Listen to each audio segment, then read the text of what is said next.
WhatsApp guys, welcome back to the brand new video. तो आज की इस वीडियो में हम थोड़ी सी बात करेंगे यार कि दुबई में आपको शिफ्ट अगर होना है मेरे जैसे, मतलब मैं अभी तक शिफ्ट तो नहीं हुआ कम्प्लीटली, लेकिन मैंने वहाँ की रेजिडेंसी ले ली है। वहाँ का मेरे पास एमिरेट्स आईडी है, 2 साल का मेरा ई वीज़ा है, मतलब समझ लो मेरी रेजिडेंसी वहाँ की 2 साल की। तो ये सब कुछ मैंने कैसे किया इसके बारे में इस वीडियो में मैं आपको थोड़ा सा डिटेल में बताऊँगा।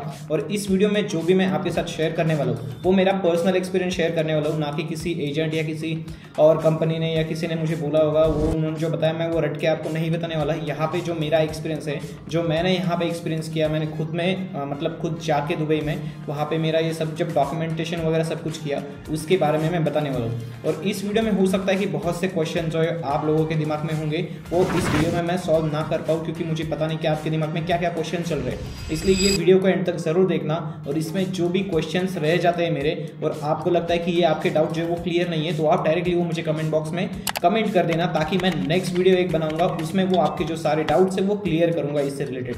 तो अभी के लिए हम इस वीडियो को शुरुआत करते हैं। तो सबसे पहले देखो, अगर आपको दुबई में शिफ्ट होना है तो उसके लिए क्या करना होता है। दुबई में शिफ्ट होने के लिए आपको क्या चाहिए, फर्स्ट दुबई का जो आपको यूएई का एमिरेट्स आईडी चाहिए होता है। सेम एज अपना जो आधार कार्ड होता है वैसे ही वहाँ का जो आइडेंटिटी कार्ड होता है उसको हम एमिरेट्स आईडी बोलते हैं।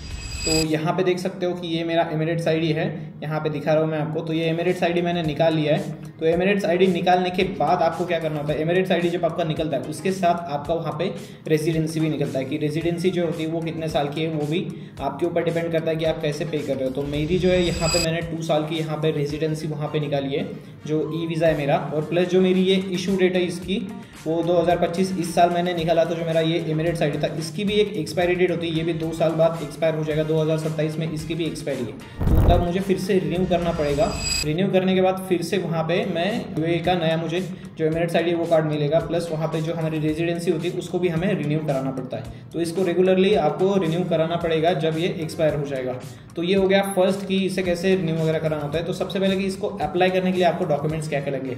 तो सबसे पहले जो मेन थिंग है वो मैं आपको बताऊँ। अगर समझ लीजिए कि आप एक ट्रेडर हो, राइट, और आपको वहाँ पे रहना नहीं है परमानेंटली, अगर नहीं रहना है दुबई में, सिर्फ यहाँ पे रहना चाहते हो, लेकिन वहाँ पे आपका एक बैंक अकाउंट वगैरह होना चाहिए। आपको ऐसा लगता है कि आप वहाँ पे सेविंग वगैरह करो, वहाँ पे अगर इन्वेस्ट वगैरह करना चाहते हो तो इसके लिए आपको वहाँ पे बैंक अकाउंट लगेगा, राइट। तो बैंक अकाउंट ओपन करने के लिए आपको एमिरेट्स आईडी चाहिए और वहाँ का रेजिडेंसी चाहिए। तो उसके लिए सिंपली सबसे पहले क्या करना है, आपको एज अ टूरिस्ट वीज़ा पे एक बार दुबई विजिट करना है। तो ये दुबई विजिट क्यों करना है उसके बारे में भी आपको रीज़न बता देता हूँ कि देखो, जब भी आप इस मतलब रेजिडेंसी के लिए अप्लाई करोगे तो वहाँ पे आपको मैंडेटरी होता है कि आप कभी ना कभी एक बार तो मिनिमम जो आपने दुबई विजिट किया हो टूरिस्ट वीज़ा पे, आप अगर इंडिया से है तो इंडिया से एक बार दुबई जाना चाहिए, वहाँ पे विजिट करना चाहिए ई पास लेके, जो टूरिस्ट वीज़ा पास होता है आपका उसको लेके। तो टूरिस्ट वीज़ा से क्या होता है कि आपका एक यूज़र आईडी वहाँ पे जनरेट होता है जो आप यहाँ से जा रहे हो, तो वो यूआईडी आपको बाद में लगता है काम आता है इस प्रोसेस में। इसलिए तो ये मेरे इसमें मतलब मैं फर्स्ट टाइम मैं कभी गया नहीं था, डायरेक्टली मैंने इसके लिए अप्लाई किया था। उसकी वजह से थोड़ा सा इशू हो गया था कि जो एजेंट था मेरा उसने काफ़ी डिले कराया। फिर तो डिले के पीछे का रीज़न उन्होंने वही बताया कि आप पहले कभी यहाँ पे आए नहीं है, दुबई में आए नहीं, डायरेक्टली आपने अप्लाई किया, इसकी वजह से आपको वो यूज़र आईडी है वो क्रिएट नहीं हुआ, वो हमें यहाँ पे चाहिए होगा। तो ये आपके साथ ना हो, इसीलिए फर्स्ट आपको क्या करना है, एक छोटी सी ट्रिप मार के आ जाओ दुबई में, चाहो ज़रा घूमो वगैरह, बुर्ज खलीफा देख लो या दुबई मॉल वगैरह घूम के आ जाओ, एक ट्रिप मार लो, जिससे कि आपका वीज़ा जो है वो क्रिएट हो जाएगा, राइट। तो ये प्रॉब्लम थी फर्स्ट जो है वो सॉल्व हो गई, ये मेरे साथ हो गई थी, इसके लिए मैंने आपको इसका रीज़न बता दिया कि क्यों आपको एक बार विजिट करना है। तो फर्स्ट प्रॉब्लम ये आपकी सॉल्व हो जाएगी, राइट।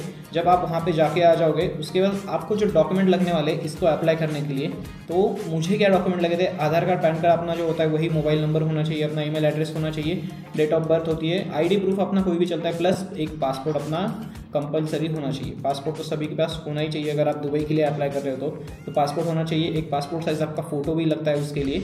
तो देखो, ये सब कुछ चीज़ें आपको डॉक्यूमेंटेशन बना के रखनी है। ये डॉक्यूमेंटेशन हो गई, उसके बाद आपको क्या करना है कि पहले आप सोचो कि आपको दुबई में क्या करना है, मतलब वहाँ पे परमानेंटली रहना है या आपको वहाँ पे कोई कंपनी ओपन करनी है, या आपको सिर्फ यहाँ पे रह के सिर्फ वहाँ की रेजिडेंसी चाहिए। मेरे केस में जो है मुझे सिर्फ वहाँ की रेजिडेंसी चाहिए थी, वहाँ का एमिरेट्स आईडी चाहिए था, बैंक अकाउंट चाहिए था, इसलिए मैंने वहाँ पे जो अकाउंट ओपन कराया वो मेरा फ्री जोन में अकाउंट है। मेन लैंड में भी अकाउंट ओपन कर सकते हैं, वहाँ पे अलग अलग टाइप के जोन्स होते हैं। तो यहाँ पे मेन लैंड हो गया और फ्री जोन हो गया। जितना मुझे पता है, अभी जो मुझे नॉलेज आ रहा है मैं उसके हिसाब से आपको बता रहा हूँ, जो मैंने वहाँ पे एक्सपीरियंस किया। तो मेनलैंड में अगर आपको आपका फिजिकल कोई बिजनेस वगैरह ओपन करना, ऑफिस वगैरह चाहिए, तो मेनलैंड में बेस्ट होता है। वहाँ पे आपके ज़्यादा चलेगा आपका बिजनेस, क्योंकि वहाँ पे ज़्यादा लोग होते हैं। और अभी मेरे लिए क्या था कि मैं एज एक ट्रेडर हूँ, राइट, तो मुझे सिर्फ वहाँ पे रेजिडेंसी चाहिए थी। तो मैंने वो फ्री जोन में मेरा एक अकाउंट, फ्री जोन में समझ लीजिए कि मेरा एक बिजनेस रजिस्टर कर दिया। तो फ्री जोन में मैंने सिंपली क्या किया, मेरे एजेंट को बोला कि मुझे फ्री जोन में एक बिजनेस रजिस्टर करना है जिसका ओनर मैं हूँ, और मुझे क्या करना है कि फ्री जोन में जो बिजनेस रजिस्टर किया उसका मैं ओनर हूँ, तो मुझे वहाँ की रेजिडेंसी और एमिरेट्स आईडी चाहिए। तो इसीलिए उसने उसके हिसाब से फ्री जोन में मेरा जो बिज़नेस है उसे रजिस्टर किया। बिज़नेस को रजिस्टर करने के लिए भी वही डॉक्यूमेंट चाहिए होता है, आधार कार्ड, पैन कार्ड हो गया आपका। बिज़नेस के लिए आपको 3 अलग अलग नाम सोचने पड़ेंगे, वो नाम आप कुछ भी दे सकते हो, रिलेटेड होने चाहिए सेम। तो उसके आगे जिस भी आप जोन के होंगे उसके हिसाब से एक मतलब प्रीफिक्स बोलते, सफिक्स बोलते हैं उसको, वो लगाते। मेरी इसमें अगर समझ लीजिए मेरा माइंडेड ट्रेडर फंड मैनेजमेंट है, मैंने अगर नाम रखा है तो उसके आगे लगेगा FZE LLC, तो ऐसा कुछ होता है वहाँ पे। तो उसके हिसाब से मैंने उनको 3 नाम दिए थे। तो 3 वो जो नाम दिए वो आप कुछ भी आपके हिसाब से रख सकते हो, और वो उन्हें चेक करने के लिए बोलना कि वो अवेलेबल है या नहीं आपके एजेंट जो भी होगा उसको। तो एजेंट का मैं यहाँ पे आपको मेंशन नहीं करने वाला, किसी भी एजेंट को मैं यहाँ पे नहीं बता रहा हूँ, कि इसलिए नहीं बता रहा हूँ कि देखो इस वीडियो में मेरा कुछ अलग सा प्लान था कि ये वीडियो मैं डायरेक्टली जिस एजेंट ने मेरे साथ, मतलब मेरा जिस एजेंट ने बना के दिया है मुझे ये सब कुछ डॉक्यूमेंटेशन, उसके साथ ही करूँ। लेकिन उस एजेंट को शायद नहीं पसंद है, उन्होंने रिप्लाई नहीं किया, इग्नोर किया, इसीलिए मैंने बोला फिर ठीक है, अगर आपको नहीं करना है तो सही है, हम अपना जो एक्सपीरियंस है वही शेयर कर देते। और इन केस अगर फ्यूचर समझ लो कोई अच्छा एजेंट मुझे मिल जाता है तो सच में ट्रस्टवर्दी और अच्छा कम पैसे में करके देगा, तो मैं आपको डेफिनेटली उसके बारे में बताऊंगा। तो इसीलिए उनके साथ नहीं किया है वीडियो, जो भी मेरा एक्सपीरियंस है वो मैं शेयर कर रहा हूँ। तो ये डॉक्यूमेंटेशन जब होगी आपके पास, तो कोई भी जो आपका एजेंट होगा आप सर्च कीजिए गूगल पे, आपको मिल जाएंगे, रिव्यूज़ वगैरह देख लेना, उसके हिसाब से ले लेना, उस एजेंट को हायर कर लेना। तो उसमें पैसे वगैरह भी देख लेना। मैं फ्री जोन में करना चाहता था, राइट, तो मैंने जब नेम सिलेक्शन कर लिया उसके बाद डॉक्यूमेंटेशन वगैरह देखी, वो ही फॉर्म फिल कर देते, सब कुछ प्रोसेस वही कर देते। उसमें आपको सिर्फ डॉक्यूमेंटेशन देनी होती है, बाकी की प्रोसेस वो सब कुछ वही देखते हैं। तो डॉक्यूमेंटेशन होने के बाद आपको क्या करना होता है कि डॉक्यूमेंटेशन हो गया, आपका एप्लीकेशन जब जाता है उसके बाद आपको यहाँ से दुबई में जाना पड़ेगा। फिर से अगर आप इंडिया में हो, इंडिया से दुबई में जाना पड़ेगा। तो दुबई में किस लिए जाना है, क्योंकि आपकी वहाँ पे एक फिजिकल मेडिकल टेस्ट होती है, तो वो मेडिकल टेस्ट के लिए आपको जाना होता है, प्लस आपकी KYC भी होती है, मतलब सिग्नेचर होगी वहाँ पे, फिंगरप्रिंट स्कैनर होगा तो वो स्कैनिंग भी करेंगे आपके फिंगरप्रिंट्स, तो उसके लिए आपको जाना पड़ेगा। तो उसकी एक अपॉइंटमेंट होती है, वो भी एजेंट आपकी अपॉइंटमेंट, जब एप्लीकेशन आपका अप्रूव हो जाता है उसके बाद, वो एप्लीकेशन अप्रूव होने के बाद वहाँ पे जो आपकी अपॉइंटमेंट है वो शेड्यूल करता है। तो उसके हिसाब से उनका जो मेडिकल सेंटर होता है वहाँ पे आपको जाना होता है, वो फॉर्म दिखाना होता है। फॉर्म दिखाने के बाद वहाँ पे आपको एक फिजिकल टेस्ट होती है। तो फिजिकल टेस्ट के लिए क्या, आपका एक्सरे लिया जाता है, आपकी बॉडी का एक्सरे लिया जाता है। तो आपको वहाँ पे बॉडी का एक्सरे लेते हैं। बॉडी का एक्सरे लेने के बाद उसके बाद जो KYC की प्रोसेस होती है, KYC में आपके फिंगरप्रिंट स्कैनिंग की होती है, तो बायोमेट्रिक का। तो वो बायोमेट्रिक में भी क्या होता है, आपकी वहाँ पे एक सिग्नेचर ली जाती है, जो भी आप सिग्नेचर करोगे तो वो सिग्नेचर ली जाएगी। सिग्नेचर लेने के बाद वहाँ पे आपके दोनों हाथों के जो ये मतलब फिंगरप्रिंट्स है, वो फिंगरप्रिंट्स लिए जाएंगे, पाँचों के पाँचों 10 टोटल फिंगरप्रिंट्स आपके लिए जाएंगे। ये फिंगरप्रिंट्स लेने के बाद इसके बाद जो आपकी KYC प्रोसेस है वो डन हो जाती है। KYC प्रोसेस डन होने के बाद आपका जो एमिरेट्स आईडी वो पोस्ट ऑफिस के थ्रू आपने जो भी एड्रेस सिलेक्ट किया होगा, आप वहाँ पे एड्रेस सिलेक्ट कर सकते हैं कि आपको किस एड्रेस पे चाहिए। मोस्टली आप सिलेक्ट कीजिए कि जो पोस्ट ऑफिस होगा, पोस्ट ऑफिस से आप पिकअप कर लोगे, वो बेस्ट होगा। अगर आप वहाँ पे एज अ टूरिस्ट घूमने गए हो, बाद में आपका कोई अगर एक परमानेंट लोकेशन नहीं है दुबई का, तो आप सिंपली क्या करो कि दुबई का पोस्ट ऑफिस होता है, तो अलग अलग पोस्ट ऑफिस है उनके, तो जिस एरिया में आप रह रहे हो उसके हिसाब से आप वहाँ पे पोस्ट ऑफिस सिलेक्ट कर लो। मैं देरा में रह रहा था, लेकिन देरा में जो पोस्ट ऑफिस था वो भी मैंने सिलेक्ट कर लिया फिर। तो देरा के हिसाब से वो पोस्ट ऑफिस में मेरा जो एमिरेट्स आईडी वो आ चुका था, और वहीं से मुझे मेरा एमिरेट्स आईडी मिल चुका था। तो ये हो गया एमिरेट्स आईडी का, कि एमिरेट्स आईडी आपको कैसे मिलेगा। एमिरेट्स आईडी मिलने के बाद ही आपकी रेजिडेंसी भी आपको मिल जाती है, तभी 2 से 2 ईयर्स की, उसका भी पैसा आप पे करते हो। तो पैसा कितना इसमें टोटल लगा है वो मैं आपको लास्ट में बताऊंगा। तो ये एमिरेट्स आईडी और वीज़ा का हो गया, राइट। तो अभी हम नेक्स्ट बात करते हैं कि बैंक अकाउंट ओपन करने के लिए क्या चाहिए यहाँ पे। तो बैंक अकाउंट ओपन करने के लिए आपको सिंपली आपका एमिरेट्स आईडी चाहिए होता है, और कोई भी डॉक्यूमेंटेशन की यहाँ पे ज़रूरत नहीं होती। और बैंक अकाउंट यहाँ पे ओपन करना काफ़ी ईजी है। मैंने 5 मिनट में मेरा जो बैंक अकाउंट है वो ओपन किया था, और 5 मिनट के बाद ही मुझे समझ लीजिए विदिन 1 आवर के अंदर मेरे जो बैंक अकाउंट की डिटेल्स है वो आ चुकी थी, और विदिन 2 डेज़ के अंदर जो मेरा डेबिट कार्ड है बैंक का वो भी मेरे पास डिलीवर हो चुका था। तो इसकी प्रोसेस कैसी थी, आपको सिंपली क्या करना है कि जो भी आपको बैंक ओपन करनी है, अगर आप दुबई में देखोगे तो NBD नाम से एक बैंक है, नेशनल बैंक ऑफ दुबई। उसके बाद बहुत सी अलग अलग बैंक है।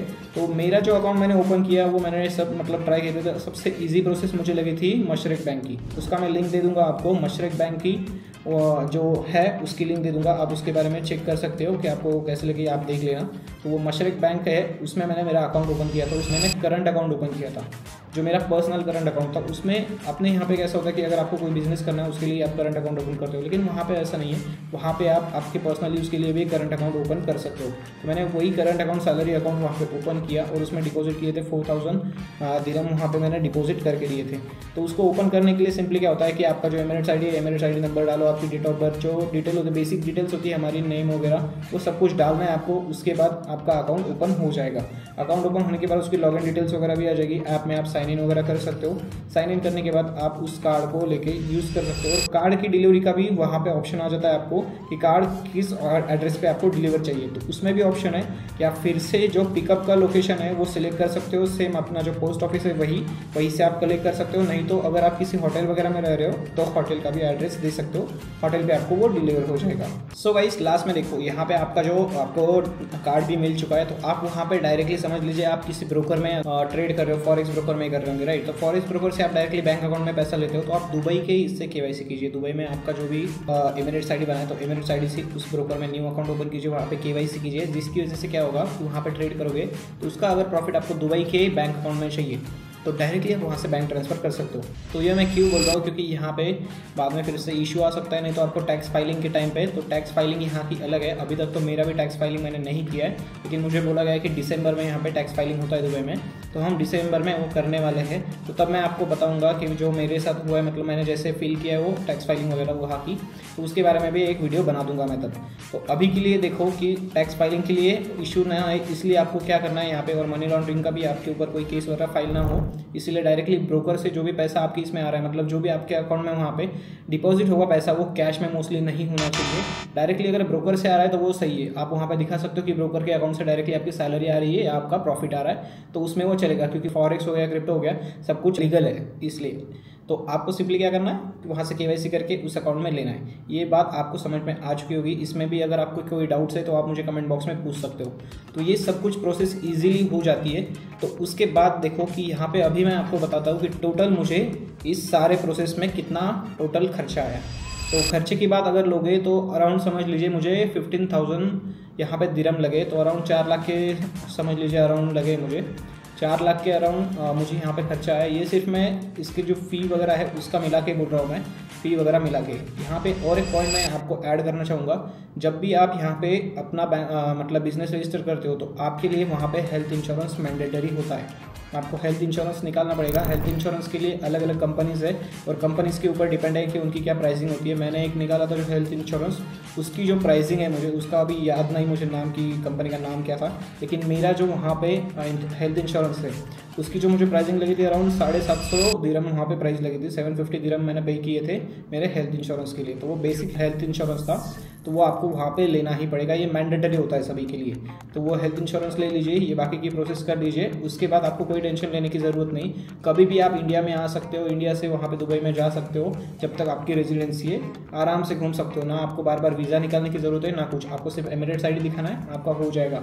अभी मैं मोस्टली जाता हूँ जब दुबई में तो सिर्फ एमिरेट्स आईडी दिखाता हूँ, कभी भी जा सकता हूँ, कभी भी आ सकता हूँ, इतना ईजी हो जाता है। और ये जो अपना licence as a licence type ही समझ लीजिए कि जो आपके कंपनी का भी लाइसेंस होगा उसको हो गया एमिरेट्स आईडी और वीज़ा, तीनों को आपको रिन्यू करना पड़ेगा जब उसकी एक्सपायरी होगी। तब जितने साल का आपने लिया होगा उसके हिसाब से आपको उसका फिर से रिन्यूअल कराना पड़ेगा।